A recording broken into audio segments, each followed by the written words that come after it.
What's up, guys? Mason the Brock Henderson, and new look for the videos over here.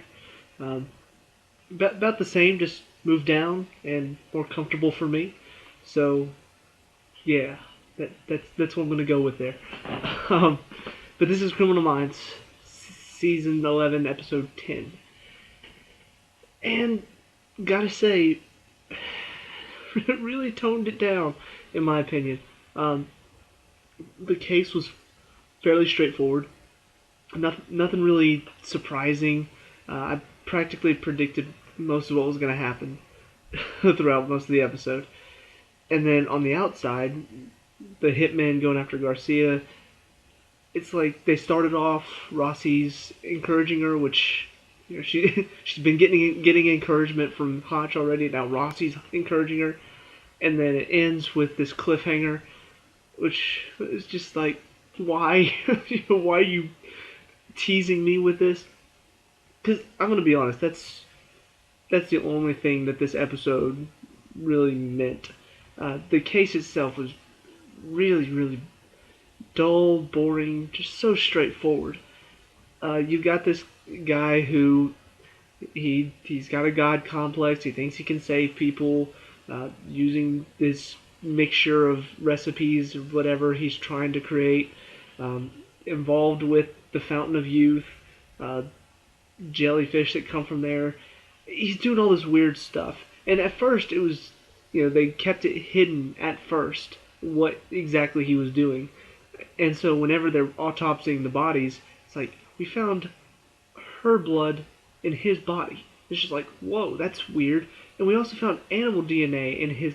That's even weird. And then you see him working at a clinic where these people are dealing with diseases that cannot be cured, and it's just like, oh, well, now I know exactly what it is. It's not anything weird or Criminal Minds like. It's just these doing all this hospital like stuff trying to save people.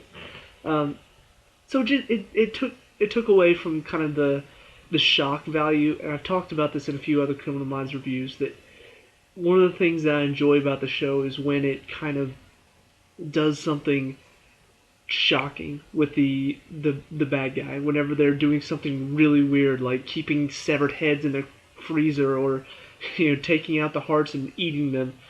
That's the type of stuff that Criminal Minds used to be known for, and now it's just kind of like, well, the past two have actually been pretty good as far as that, but last season and now this episode 2 is just like, eh, you know, the serial killer is just this.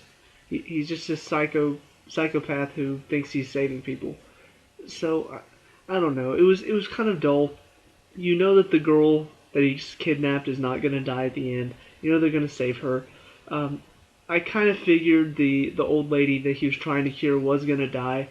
Kind of a message to her husband, who is like, I'm gonna try anything to save her life, instead of just enjoying the time you have with them. And I think that's the message that they were trying to get across here. Is like, look, if you have a small amount of time with somebody, don't waste it worrying about what's going to happen afterwards. Don't waste it worrying about what can we do to fix this. If it's for sure, just enjoy the time you have left. Like what was 6 months has now turned into like 2 days. One good day where she could do all this stuff again, and then everything went wrong, which it was kind of expected. So that whole scene where they're like dancing and they're having wine, I'm just like, this is all going to turn to crap in a little bit, so I'm not going to get too emotionally invested into this. So, like I said, very straightforward.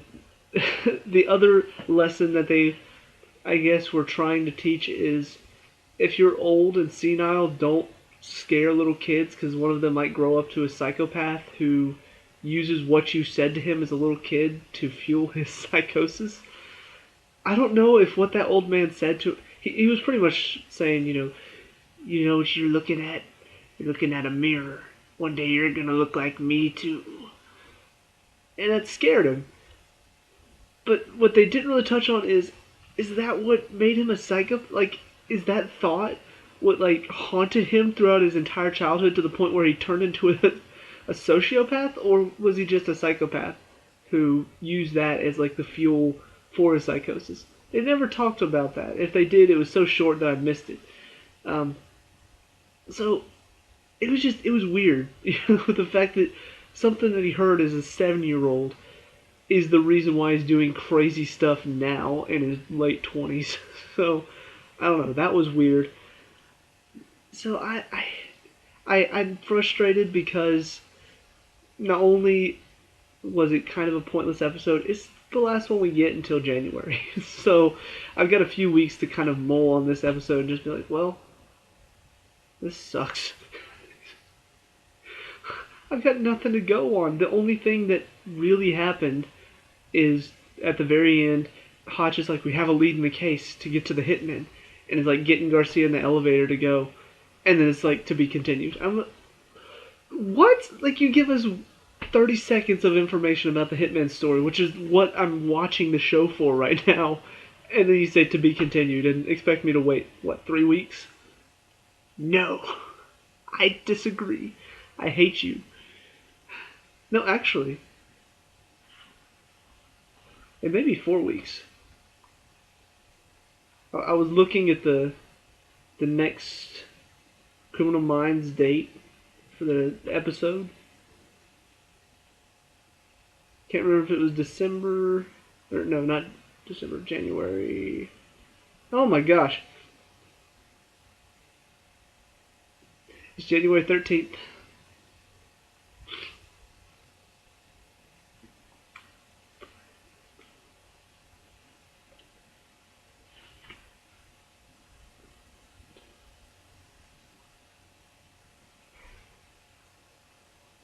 Why did they do this to us? It's really frustrating. Like, this is practically the mid-season finale, and you give us this episode? I mean, come on. Like, first of all, there's so many interesting cases you could do. You could do somebody really sick in the head. You could do something that really shocks people. But you go for a simple story of a guy who's a psychopath who's trying to cure people with, like, uncurable diseases, and he thinks that, oh, you just gotta believe. It's more than just the chemicals. You actually have to believe in it. That's really the best serial killer you can come up with, and the only thing that really makes this interesting is like 30 seconds long. Hotch coming in and be like, Garcia, we gotta go now. We have a break in the case. Where are we going? To be continued. And it's just like, why? Like, they've done this before. They've done this before on mid-season finales. It's supposed to be like not as intense as the finale, but it's supposed to have some intensity in it. There's supposed to be these moments of like, ooh, that's intense. Or if it's not something intense in the main plot, it's a really, really scary case. Something that just kind of blows your mind and makes you go, whoa, that's creepy. That is beyond insane. But this one was just so bland. Like, the killer was so bland. And then forwarding the story, hardly at all. So I don't know. I'm frustrated. I've been talking about how good this season has been so far, and it has been. It's been better than last season. And then we get to this episode, and it's just like, you lost the plot. You guys have no idea what you're doing now. Now, I say that they could have had this episode solely as a filler. Just as a filler episode. Maybe leave more time to work on the story for the next half of the season. Please. I don't know what they're doing with it. I don't know if it's going to still remain on the outskirts of other episodes, or if it's going to become like a main thing. Like, they may do a couple episodes just on the Hitman and then save the rest of it for the finale like they sometimes do. But I don't know. It's frustrating. Mainly because they've been doing so well up until this episode, and now I'm frustrated. But anyway, those are my thoughts. I know this is really short, but I've got food to eat, and this was a bland episode. Sorry. Do you disagree? Let me know in the comments down below. Like and subscribe if you're as hungry as I am. Probably not. Just like and subscribe this video. No, don't subscribe to this video. Subscribe to my channel.